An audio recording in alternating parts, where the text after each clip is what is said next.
Can you talk a little about yourself, where you grew up, what were you doing, school, that sort of thing? I was born in Gainesville, Florida, grew up in St. Augustine, Florida, and I spent most of my time skateboarding. I love skateboarding, that's number one. Got into boxing at 19, a couple weeks before I turned 20. And then I was out for 4 years. I boxed for a year. I was out for 4 years, came back, spent about a year and a couple months in. My goal was to go to the Olympics or become between first and third in the country, and I became second. So it was time to go pro. I realized I couldn't go to the Olympics because I had a son and everything. So it was time to give it a living dream. I fulfilled one of my dreams by becoming second in the nation. So went pro. Now we're 6-0 within 6 months' time. So just want to stay busy. Want to go 40-0 and retire from this sport. Some high aspirations, man. Well, talk a little about your amateur career. What was your amateur record? Did you fight anybody that was relatively known in the game as an amateur? Yeah, I fought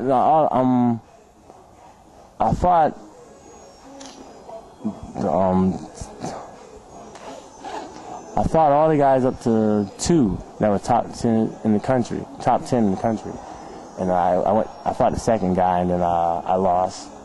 But were some of them? Did some of them turn pro, or some of those guys? Is that what I mean? I don't know. Only guy I think that the guy that you know of and everyone's gonna know of in the future, and I wish him well, is Mike Hunter. I didn't get to fight Mike Hunter, and I know we both were looking forward to it because he's real good, and everyone said I was real good. So just like at the men's national qualifiers, he said I was the only one that worried him that he was going to have to fight, and I said if anyone there would worry me, would probably be Mike Hunter. So I wish Mike Hunter very well at the Olympics. Now, you said you had a son? Yeah. Hey, you talk a little about your family, your kid. Me and my kid's mother aren't together. It's just me and my son. Sometimes me and my son when I have him. He's here right now. I wish he was here with me right now. But my son's 3 years old, and I was kind of wild before I had him. I was out of boxing, so man, my son's like my hero. When I had him, it was like it's time to get back to work. It's time to focus. And then I met Trish, and just started hanging around people that with good goals. I believe that if you hang around people with goals and ambition and want to do things in life, it makes you a better person. So I try and teach that to my son, and I try and keep those kind of people around. Sometimes kind of stray away, but I believe you just focus on being around good people that just want to focus on their goals, and they help you focus on your goals. And I've learned that if you're the leader of a pack, you're a fool, because you always want to follow someone that has good goals. So. What's your kid's name, man? My son's name is Matisse Zambezi Nathaniel Cooley Howard. Pretty long name, man. Is he your biggest fan? Is he my biggest fan? I don't let my son watch anything about boxing, really. He knows his father boxes, but he's my biggest fan. Let me tell you. Yeah, man. He's my biggest fan.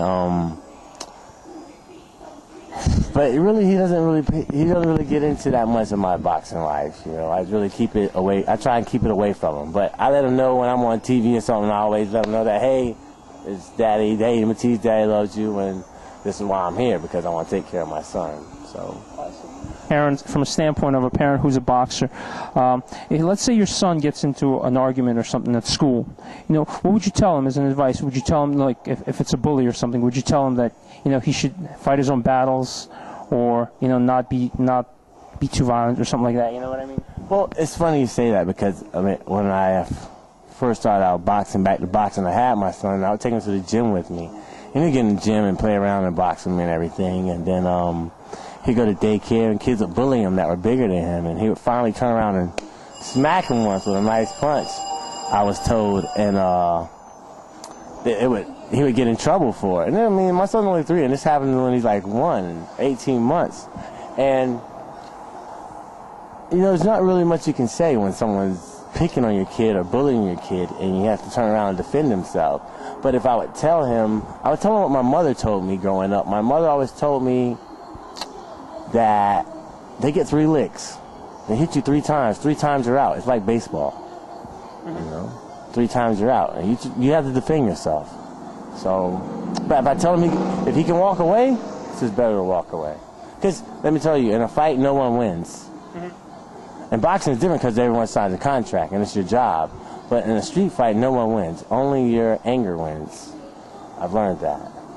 But when you have to defend yourself, there's a difference. You have to defend yourself. But if you're just going to fight out of anger, no one wins. You know, you both go home with bruises. Even if you've got the best of the other guy, you still don't win.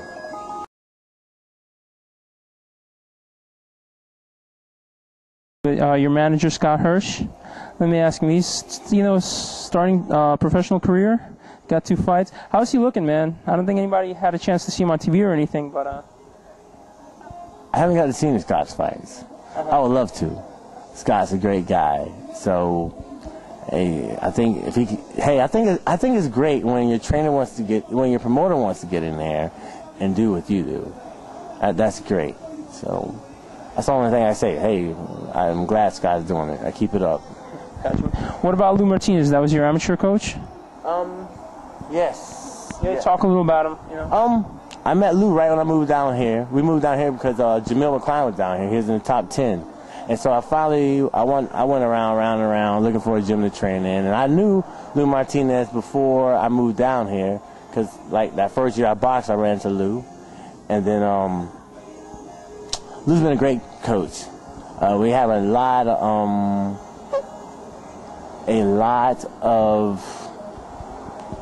ideas, same ideas, and it's teamwork. That's how to say. I like Lou. I like being in his company, and we just work things together. We're working out great, and I think the more we're together, the better things are going to become. Same closing. Matisse, I love you. And Trish, I love you. And thanks to all the people that support me. And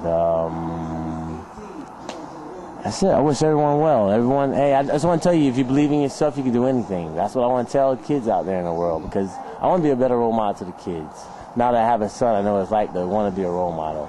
And I think that being a role model for the kids is a good thing. So if you believe in yourself, you can do anything. You believe you can achieve.